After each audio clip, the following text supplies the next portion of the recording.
তোমাকে এতবার আমি ফোন দেই, তুমি আমার ফোন ধরো না কেন? ও তার মানে আপনি সেই লোক হ্যাঁ যে বারবার কল দিয়ে আমার ডিস্টার্ব করে? হ্যাঁ, কোথায় ছিলে তুমি এতদিন? কোথায় থাকবো, আমি অনেক ব্যস্ত মানুষ। আমি মির্জা বাড়ির ঘর জামাই, ওই বাড়ির সব কাজ আমি নিজেই করি, কাপড় চোপড় ধোয়া থেকে সবকিছু আমি করি। এই ছেলে বলে কি? তুমি কে তুমি জানো না? তুমি শেহজাদ চৌধুরী, কার্মা গ্রুপের 25% শেয়ার হোল্ডার, যার বর্তমান বাজার মূল্য আছে 10,000 কোটি টাকা। আর তুমি কিনা মির্জা বাড়ির থালা বাসন মাজো? সিরিয়াসলি? আচ্ছা, গোলামের সাথে যে কথা বলতেছে ওই লোকটা কে ভাইয়া? ওই লোকটা আমি তো ঠিক চিনতে পারতেছি না রে। আমি চিনতে পেরেছি, উনি দুবাইয়ের বিখ্যাত কার্মা গ্রুপের মালিক। আমি টিভিতে দেখছিলাম। কিন্তু ওনার সাথে গোলামের কি সম্পর্ক?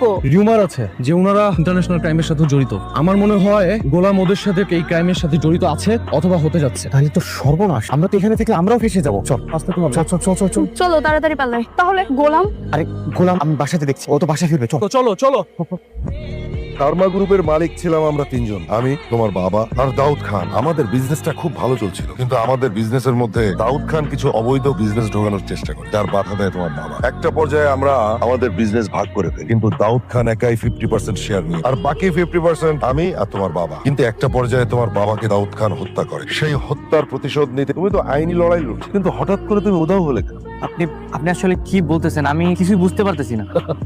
আমি যা বলছি আমি ঠিকই বলছি। দেখো, আমি তোমার বাবাকে অনেক ভালোবাসতাম, তোমার বাবা ছিল আমার বেস্ট ফ্রেন্ড। এখন আমি তোমার 20% শেয়ার বুঝিয়ে দিতে চাই। আপনার মনে হয় ভুল হইতেছে, মানে আপনি যারে খুঁজতেছেন সে আমি না। হয়তো আমার মতো দেখতে কেউ থাকে না পৃথিবীতে, একই রকম চেহারার অনেক মানুষ। দেখেন আমার আল্লাহর রাস্তা মাফ করে, ডিস্টার্ব করেন না, ঠিক আছে?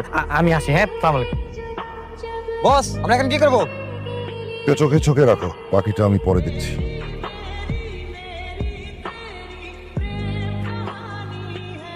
আমি ওর কথাই বলতেছিলাম, আজকে ওকে বাসা থেকে বের করে দেন বাবা। কেন? কি করেছে আমার জামাই? বাবা ও একটা স্মাগলার। এই কি বলছো তুমি এসব? হ্যাঁ বাবা, হয় ও স্মাগলার আর না হলে বড় কোনো অপরাধের সাথে। আরে কি বলছিস তোরা এগুলা? হ্যাঁ, গোলামের মতো এরকম একটা আলাভুলা কাজের ছেলে ও কি করে স্মাগলার হয়? আচ্ছা, তোরা কি সবাই কি আজকে ড্রিঙ্ক করে এসেছিস? না মা, আমরা সবাই নিজে চোখে দেখে এসেছি। কার্মা গ্রুপ অফ কোম্পানির মালিক ওকে নিজে ডেকেছিল, হেলিকপ্টারও পাঠিয়েছিল।